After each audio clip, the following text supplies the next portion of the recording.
তুই একদম চিন্তা করিস না, ও ও ঠিক চলে আসবে।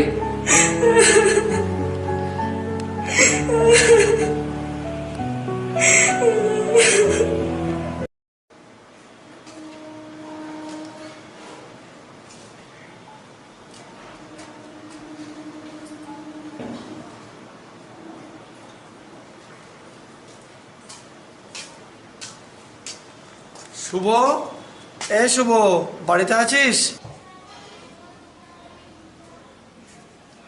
ও জয়, তুমি আসো আসো, ঘরে আসো, এসো। না কাকা বাবু, আমার একটু কাজ আছে, দেরি হয়ে যাবে। শুভ বাড়িতে আছে? না গো, ওকে আমি সকাল থেকে খুঁজে পাচ্ছি না, কোথায় গেল ছেলেটা। ঠিক আছে কাকাবাবু, আপনি চিন্তা করবেন না, আমি দেখছি ও কোথায় গেল। আসছি কাকাবাবু।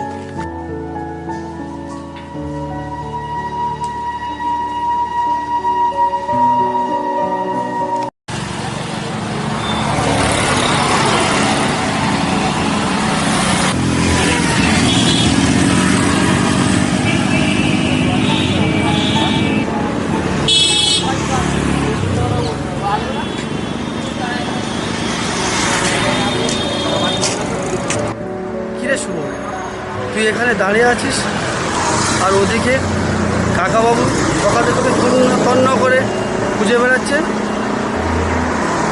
কি হয়েছে, চুপ করে আছিস? কিছু হয়নি, তোর চোখ মুখ দেখে মনে হচ্ছে তুই আমাকে কিছু লুকাচ্ছিস। কি হয়েছে তোর, আমাকে খুলে বল। মহিলাকে ফোনে পাচ্ছি না, ও আমাকে ছেড়ে অনেক দূরে চলে গেছে জানিস। আমার খুব কষ্ট হচ্ছে, তোকে ঠিক বোঝাতে পারবো না। তুই নয়নাকে খুব ভালোবাসিস না?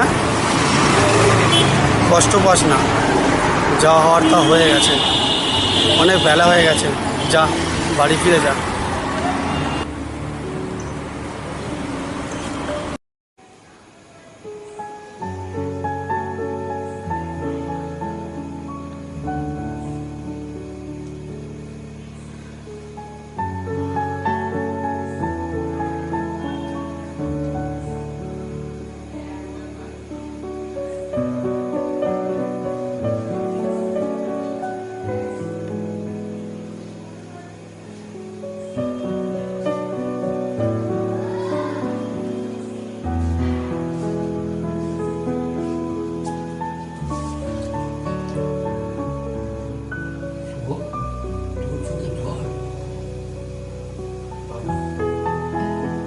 কেন জেনে শুনে আমার সর্বনাশটা করলে বাবা?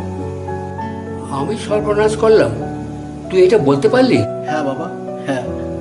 তুমি জানতে না আমি অন্য একজনকে ভালোবাসি, তাও সত্ত্বেও তুমি আমার অপছন্দের একটা মেয়ের সঙ্গে আমাকে বিয়ে দিলে। তুই বোঝার চেষ্টা কর, ও খুব ভালো মেয়ে, তুই সব ভুলে মেনে নে বাবা, তুই খুব সুখী হবে। বাবা, আমি নয়নাকে কোনোদিন বলতে পারবো না। আমি সারা জীবন ওর স্মৃতি নিয়ে বেঁচে থাকবো। তোমার আশা কোনোদিন পূর্ণ হবে না বাবা, কোনোদিন না।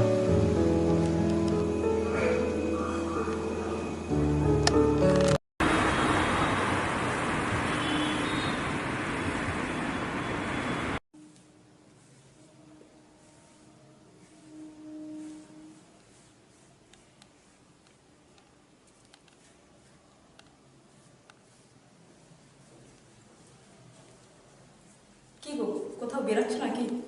চোখে দেখতে পাচ্ছ না? তুমি ওভাবে বলছো কেন?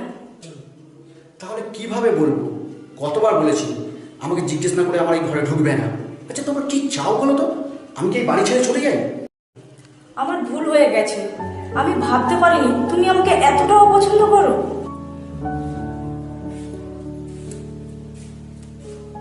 কি রে, কি হলো?